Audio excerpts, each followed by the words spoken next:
বৌমা, বলি ও বৌমা, সকাল তো অনেক হলো, ওই আলখাল্লাটাকে এবার ছেড়ে দয়া করে পরিষ্কার করে আমার হাতে হাতে কাজ করে দেবে। এসো, বাবু তো অফিস বেরোবে নাকি? হ্যাঁ মা। বৌমা, ও বৌমা, তোমার তরকারি কাটা হলো? হ্যাঁ মা বলুন।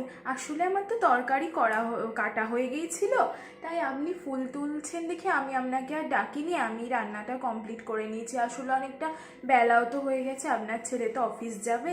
তো আমি স্নান করে না ঠাকুর ঘরে একবারও যাইনি, আমি একবার ঠাকুর ঘর থেকে আসছি। আপনার ছেলে স্নান থেকে বেরোলে আপনি একটু খাবারটা বেড়ে দেবেন না?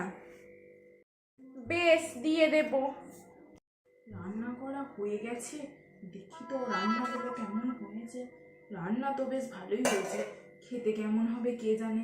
আমার বাবু তো আবার আমার হাতে রান্না ছাড়া খেতেই পারে না, কি হবে। বস বস বাবু, খেতে বস। আজকে সব রান্না বৌমা করেছে, খেয়ে বলতো কেমন হয়েছে। রান্নাটা তো বেশ ভালোই হয়েছে। ভালো হবে না, আমি নিজে হাতে ধরে বৌমাকে রান্না শিখিয়ে দিয়েছি। বৌমা, বলি ও বৌমা, তোমার কি কোনো কাণ্ডজ্ঞান নেই? এই অবেলায় দরজাটা ভেজিয়ে বসে আছো, তুমি জানো না এই অবেলাতে দরজা ভিজিয়ে বসে থাকতে নেই? আর আমার বাবু সবসময় ওরকম দরজা ভিজিয়ে বসে থাকা একদম পছন্দ করে না। আর সব সময় ফোনটা নিয়ে কি পড়ে আছো বলো তো? অত ফোন ঘাটাও আমার বাবু পছন্দ করে না। আমার বাবুর সঙ্গে থাকতে হলে না ওইসব বদ অভ্যাস বদলাতে হবে।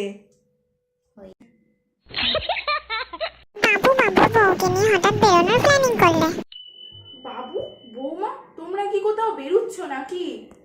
আসলে মা, আসলে না, আজকে তো তাড়াতাড়ি ছুটিও হয়ে গেছে, তাই ওকে বললাম যে চলো আজকে একটু সিনেমা দেখে আসি আর একটু বাইরে রেস্টুরেন্টে খেয়ে নেবো।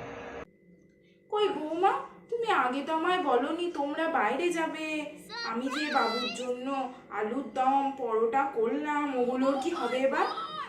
আরে রেখে দাও না, কালকে অফিস যাওয়ার আগে ঠিক খেয়ে নেবো। বৌমা, তোমাকে বলে রাখি, তোমরা যেন ওই রাস্তার ধারের দোকানগুলোতে আবার খেও না। রাস্তার ধারের দোকানগুলোতে খেলে বাবুর এমনিই পেটের সমস্যা, আবার পেটের সমস্যা বাড়বে। তোমরা একটু ভালো রেস্টুরেন্ট দেখে খেও।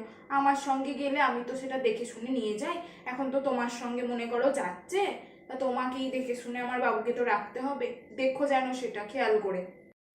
আচ্ছা মা, দেখে নেব। হায় হায় হায়, পোড়া কপাল আমার।